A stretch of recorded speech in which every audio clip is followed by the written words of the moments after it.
ದರ ಏರಿಕೆ ಮಾಡಿದ್ದ ನಮ್ಮ ಮೆಟ್ರೋಗೆ ದೊಡ್ಡ ಆಘಾತ ಆಗಿದೆ. ಜನರ ಆಕ್ರೋಶಕ್ಕೆ ಗುರಿಯಾಗಿದೆ ನಮ್ಮ ಮೆಟ್ರೋ ಸಂಸ್ಥೆ. ಈಗ ಜೇಬಿಗೆ ಕತ್ತರಿ ಹಾಕಿದ ಬಿಎಂಆರ್ಸಿಎಲ್ಗೆ ಪ್ರಯಾಣಿಕರು ಪಾಠವನ್ನ ಕಲಿಸಿದ್ದಾರೆ. ದರ ಏರಿಕೆ ಮಾಡಿದಂತ ನಮ್ಮ ಮೆಟ್ರೋಗೆ ದೊಡ್ಡ ಆಘಾತ ಉಂಟಾಗಿರುವಂತದ್ದು. ಈ ಮಟ್ಟಿಗೆ ದೊಡ್ಡ ಹೊಡೆತ ಸಿಗುತ್ತೆ ಅಂತ ಬಿಎಂಆರ್ಸಿಎಲ್ ಅಂದ್ಕೊಂಡಿರಲಿಲ್ಲ ಅನ್ಸುತ್ತೆ. ಯಾವ ಆಲೋಚನೆಯಲ್ಲಿ ದರ ಏರಿಕೆ ಮಾಡ್ತೋ ಗೊತ್ತಿಲ್ಲ. ಆದ್ರೆ ಸದ್ಯದ ಮಟ್ಟಿಗೆ ಜನರ ಆಕ್ರೋಶಕ್ಕೆ ನಮ್ಮ ಮೆಟ್ರೋ ಸಂಸ್ಥೆ ಈಗ ಗುರಿಯಾಗಿದೆ. ಜೇಬಿಗೆ ಕತ್ತರಿ ಹಾಕಿದ ಬಿಎಂಆರ್ಸಿಎಲ್ಗೆ ಪ್ರಯಾಣಿಕರು ಪಾಠವನ್ನ ಕಲಿಸಿದ್ದಾರೆ. ಅಂದ್ರೆ 80,000 ಪ್ರಯಾಣಿಕರ ಕುಸಿತವಾಗಿದೆ. ಆದಾಯಕ್ಕೆ ಕುತ್ತು ಬಂದಿರುವಂತದ್ದು. 46% ಏರಿಕೆ ಮಾಡುವ ಮುಖಾಂತರವಾಗಿ ಜನರ ಜೇಬಿಗೆ ಕತ್ತರಿ ಹಾಕುವಂತಹ ಪ್ರಯತ್ನಕ್ಕೆ ಮುಂದಾಗಿದ್ದಂತ ಮೆಟ್ರೋಗೆ ದೊಡ್ಡ ಆಘಾತ, ದೊಡ್ಡ ಹೊಡೆತ ಇದು. ಬರೋಬ್ಬರಿ 80,000 ಪ್ರಯಾಣಿಕರ ಕುಸಿತ ಅಂದ್ರೆ ಸದ್ಯದ ಮಟ್ಟಿಗೆ ದೊಡ್ಡ ಹೊಡೆತ. ಆದಷ್ಟು ಬೇಗ ವಿಚಾರಕ್ಕೆ ಸಂಬಂಧಪಟ್ಟಂತೆ ಬಿಎಂಆರ್ಸಿಎಲ್ ಎಚ್ಚೆತ್ತುಕೊಳ್ಳಬೇಕಾಗಿದೆ.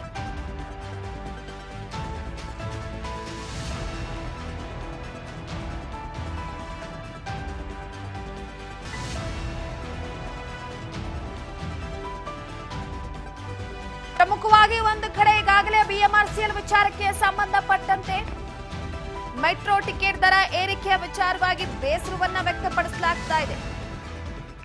ಹಾಗಾಗಿ ಮೆಟ್ರೋ ವಿಚಾರವಾಗಿ ಒಂದು ಬಿಎಂಆರ್ಸಿಎಲ್ ತಕ್ಷಣವೇ ದರವನ್ನ ಕಡಿಮೆ ಮಾಡಬೇಕಾಗಿದೆ.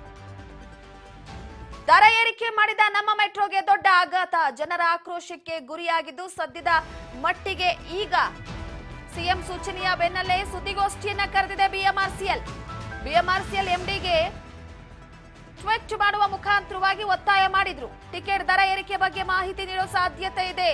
ಅಂತೂ ಇಂತೂ ಫೈನಲಿ ಶುಭ ಸುದ್ದಿಯನ್ನ ಕೊಡುತ್ತಾ ಅಂತ ಕಾದ್ ನೋಡಬೇಕಾಗಿದೆ. ಜನರ ಆಕ್ರೋಶದ ಬೆನ್ನಲ್ಲೇ ಗುಡ್ ನ್ಯೂಸ್ ನೀಡೋ ಸಾಧ್ಯತೆ ಇದೆ.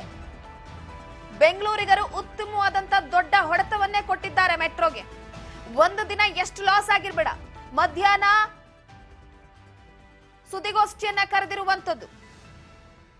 ಒಟ್ಟಾರೆಯಾಗಿ ಈಗ ಅಂತೂ ಇಂತೂ ಫೈನಲಿ ಸುದ್ದಿಗೋಷ್ಠಿಯನ್ನ ಕರೆಯುವ ಮುಖಾಂತರವಾಗಿ ಗುಡ್ ನ್ಯೂಸ್ ಕೊಡಬಹುದಾ ಅನ್ನುವಂತ ಪ್ರಶ್ನೆ ಸದ್ಯಕ್ಕೆ ಕಾಡ್ತಾ ಇದೆ. ಈ ಬಗ್ಗೆ ಮತ್ತಷ್ಟು ಅಪ್ಡೇಟ್ ಕೊಡ್ತಾ ಹೋಗ್ತಾರೆ ನಮ್ಮ ಪ್ರತಿನಿಧಿ ಹರ್ಷಿತಾ ಪಾಟೀಲ್. ನ್ಯೂಸ್ ಡೆಸ್ಕ್ ಇಂದ ನೇರ ಸಂಪರ್ಕದಲ್ಲಿದ್ದಾರೆ.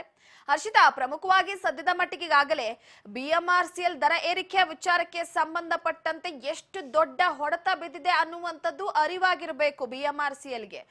ಇನ್ನೊಂದೇನಪ್ಪಾ ಅಂತಂದ್ರೆ ಬೆಂಗಳೂರಿಗರು ಕೂಡ ಅಷ್ಟೇ ದೊಡ್ಡ ರೀತಿಯಲ್ಲಿ ಮೆಟ್ರೋ ಸಂಚಾರ ಇಲ್ಲದೆ ಕೂಡ ನಾವು ಪ್ರಯಾಣ ಮಾಡಬಹುದು, ಬೇರೆ ಮಾರ್ಗವನ್ನ ಕೂಡ ಬಳಸಬಹುದು ಅನ್ನುವಂತ ವಿಚಾರವನ್ನ ಮನದಟ್ಟು ಮಾಡಿಕೊಂಡಿದ್ದಾರೆ.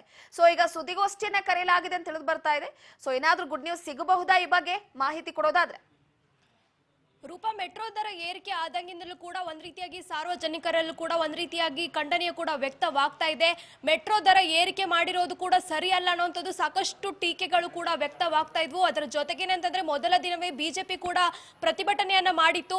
ಅದರ ನಂತರ ನಿನ್ನೆ ಕೂಡ ಕಾಂಗ್ರೆಸ್ನಿಂದಲೂ ಕೂಡ ಪ್ರತಿಭಟನೆಯನ್ನ ಮಾಡಲಾಗಿತ್ತು. ಒಂದ್ ಕಡೆ ಮೆಟ್ರೋ ದರ ಏರಿಕೆ 8 ವರ್ಷಗಳಿಂದ ಕೂಡ ಆಗಿಲ್ಲ, ಮೆಟ್ರೋ ದರ ಏರಿಕೆ ಮಾಡೋದು ಕೂಡ ಅನಿವಾರ್ಯ ಅನ್ನುವಂಥದ್ದು ಬಿಎಂಆರ್ಸಿಎಲ್ ನ ವಾದವಾಗಿತ್ತು. ಅದರ ಜೊತೆಗೇನಂತಂದ್ರೆ ಈಗಾಗಲೇ ಮೆಟ್ರೋ ಈಗಾಗಲೇ ಅಪ್ಡೇಟ್ ಕೂಡ ಆಗ್ತಾ ಇದೆ, ಸಾಕಷ್ಟು ವಿಸ್ತರಣೆ ಕೂಡ ಆಗ್ತಾ ಇದೆ. ಹೀಗಾಗಿ ಮೆಟ್ರೋ ದರವನ್ನ ಏರಿಕೆ ಮಾಡಬೇಕು ಅನ್ನಂತ ಹೇಳಿ ಒಂದು ದರ ಏರಿಕೆ ಪರಿಷ್ಕರಣೆ ಕುರಿತಾಗಿ ಸಾಕಷ್ಟು ಒಂದು ವಾದಗಳು ಕೂಡ ಆಗಿತ್ತು. ಹೀಗಾಗಿ ಒಂದು ಕಡೆ ಬಿಎಂಆರ್ಸಿಎಲ್ ಈಗ ದರ ಏರಿಕೆ ಮಾಡಿದೆ, 46ರಷ್ಟು ದರ ಏರಿಕೆ ಮಾಡಿದಾಗಿಂದಲೂ ಕೂಡ ಒಂದ್ ರೀತಿಯಾಗಿ ಮೆಟ್ರೋ ಪ್ರಯಾಣಿಕರ ಸಂಖ್ಯೆಯಲ್ಲೂ ಕೂಡ ಒಂದ್ ರೀತಿಯಾಗಿ ಡಿಫ್ರೆಂಟ್ ಕೂಡ ಆಗಿರುವಂತದ್ದು.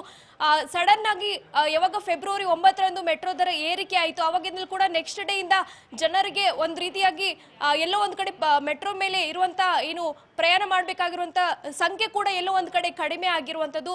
80,000 ಪ್ರಯಾಣಿಕರ ಸಂಖ್ಯೆ ಕುಸಿದಿರುವಂತದ್ದು. ಯಾಕಂತಂದ್ರೆ ಮೆಟ್ರೋ ಒಂದ್ ರೀತಿಯಾಗಿ ಬೆಂಗಳೂರಿನ ಸಂಚಾರಿ ನಾಡಿ ಅಂತಲೇ ನಾವು ಹೇಳ್ತೀವಿ. ಸಾಕಷ್ಟು ಜನರು ಕೂಡ ಮೆಟ್ರೋ ಪ್ರಯಾಣವನ್ನ ಮಾಡ್ತಾರೆ. ಯಾಕಂತಂದ್ರೆ ಈಸಿಯಾಗಿ ಟ್ರಾಫಿಕ್ ಜಾಮ್ನ ಪ್ರಾಬ್ಲಮ್ ಇಲ್ಲದೆ ಈಸಿಯಾಗಿ ಬೇಗನೆ ಹೋಗಿ ತಲುಪಬಹುದು ಅನ್ನೋದು ಕೂಡ ಒಂದ್ ರೀತಿಯಾಗಿ ಸಾರ್ವಜನಿಕರಿಗೆ ಅಚ್ಚುಮೆಚ್ಚಿನ ಆಗಿರುವಂತ ಮೆಟ್ರೋ ಈಗ ಎಲ್ಲೋ ಒಂದ್ ಕಡೆ ದುಬಾರಿ ಆಗಿದೆ. ಹೀಗಾಗಿ ದುಬಾರಿ ಮೆಟ್ರೋ ಯಾಕೆ ಬೇಕು, ನಾವು ಪಬ್ಲಿಕ್ ಟ್ರಾನ್ಸ್ಪೋರ್ಟ್ನ ಯಾಕೆ ಬಳಸ್ತೀವಿ ಅಂತಂದ್ರೆ ಯಾಕಂದ್ರೆ ನಾವು ಕಡಿಮೆ ವೆಚ್ಚದಲ್ಲಿ ನಾವು ಪ್ರಯಾಣ ಮಾಡಬಹುದು ಅಂತ. ಆದ್ರೆ ಪಬ್ಲಿಕ್ ಟ್ರಾನ್ಸ್ಪೋರ್ಟ್ ಕೂಡ ಈ ರೀತಿಯಾಗಿ ಇಷ್ಟರ ಮಟ್ಟಿಗೆ ದರ ಏರಿಕೆ ಆಗಿರೋದು ಕೂಡ ಸರಿಯಲ್ಲ, ಇದು ಸಮಂಜಸವಲ್ಲ ಅನ್ನೋಂಥದ್ದು ಸಾಕಷ್ಟು ಸಾರ್ವಜನಿಕರ ವಾದ ಕೂಡ ಆಗಿತ್ತು. ಹೀಗಾಗಿ ಬ್ಯಾಕ್ ಟು ಬ್ಯಾಕ್ ಪ್ರತಿಭಟನೆ ಕೂಡ ಮಾಡಲಾಗಿತ್ತು. ಇನ್ನು ಫೆಬ್ರವರಿ 15ಕ್ಕೂ ಕೂಡ ಬೆಂಗಳೂರು ಮೆಟ್ರೋ ಸಂಘಟನೆಯಿಂದಲೂ ಕೂಡ ಒಂದು ಫ್ರೀಡಂ ಪಾರ್ಕ್ ನಲ್ಲಿ ಪ್ರತಿಭಟನೆಗೂ ಕೂಡ ಕರೆಯನ್ನ ನೀಡಿತು. ಇದೆಲ್ಲದಕ್ಕೂ ಕೂಡ ಒಂದು ರೀತಿಯಾಗಿ ಸಾರ್ವಜನಿಕರ ಅಭಿಪ್ರಾಯವನ್ನು ಮನಗಂಡು ಅಂತ ಸಿಎಂ ಅವರು ಕೂಡ ಈಗಾಗಲೇ MD ಅವರಿಗೆ ಮನವಿಯನ್ನು ಕೂಡ ಸೂಚನೆಯನ್ನು ಕೂಡ ಕೊಟ್ಟಿರುವಂತದ್ದು. ದರ ಪರಿಷ್ಕರಣೆ ಕುರಿತಾಗಿ ಕೆಲವೊಂದು ಚರ್ಚೆಗಳು ಕೂಡ ಆಗಬೇಕಾಗಿದೆ. ಈ ಒಂದು ದರ ಪರಿಷ್ಕರಣೆ ಎಲ್ಲೋ ಒಂದು ಕಡೆ ಸಮಂಜಸವಲ್ಲ, ಹೀಗಾಗಿ ಕೆಲವೊಂದು ಬದಲಾವಣೆಗಳನ್ನು ಕೂಡ ಮಾಡಬೇಕು ಅಂತ ಹೇಳಿ ಈಗಾಗಲೇ MD ಮಹೇಶ್ವರ್ BMRCL ನ MD ಆಗಿರುವಂತಹ ಮಹೇಶ್ವರ್ ರಾವ್ ಅವ್ರಿಗೂ ಕೂಡ ಒಂದು ಸೂಚನೆಯನ್ನು ಕೂಡ ಕೊಟ್ಟಿದ್ದಾರೆ. ಅದರ ಪ್ರಕಾರವಾಗಿ ಈಗ MD ಅವರು ಕೂಡ ಮಧ್ಯಾಹ್ನ ಒಂದು ಮೀಟಿಂಗ್ ಅನ್ನು ಕೂಡ ಕರೆದಿದ್ದಾರೆ. ಆ ಒಂದು ಸಭೆಯಲ್ಲೂ ಕೂಡ ಚರ್ಚೆ ಮಾಡಲಾಗುತ್ತೆ. ಆದ್ರೆ ದರ ಕಡಿಮೆ ಅಂತೂ ಆಗಲ್ಲ, ಆದ್ರೆ ಎಲ್ಲೋ ಒಂದ್ ಕಡೆ ಅಡ್ಜಸ್ಟ್ಮೆಂಟ್ ಅನ್ನು ಕೂಡ ಮಾಡಬಹುದು ಅನ್ನುವಂತ ಮಾಹಿತಿಯನ್ನು ಕೂಡ ಈಗಾಗಲೇ ನೀಡಿದ್ದಾರೆ. ಸದ್ಯ ಒಂದ್ ರೀತಿಯಾಗಿ ಸಾರ್ವಜನಿಕರ ಒಂದು ಕೂಗಿಗೆ ಈಗ ಎಚ್ಚೆತ್ತುಕೊಂಡಂತ BMRCL ಈಗ ಎಲ್ಲೋ ಒಂದ್ ಕಡೆ ದರ ಪರಿಷ್ಕರಣೆಗೆ ಕುರಿತಾಗಿ ಒಂದಿಷ್ಟು ಚರ್ಚೆಗಳನ್ನು ಕೂಡ ಮಾಡಕ್ಕೆ ಈಗಾಗಲೇ ಸಭೆಯನ್ನ ಕೂಡ ಕರೆದಿದೆ. ಹಾಗೆ ಕಾದು ನೋಡ್ಬೇಕಾಗಿದೆ ಸಭೆಯಲ್ಲಿ ಯಾವ ರೀತಿಯಾಗಿ ಚರ್ಚೆ ಆಗುತ್ತೆ ಅನ್ನೋಂಥದ್ದು ರೂಪ.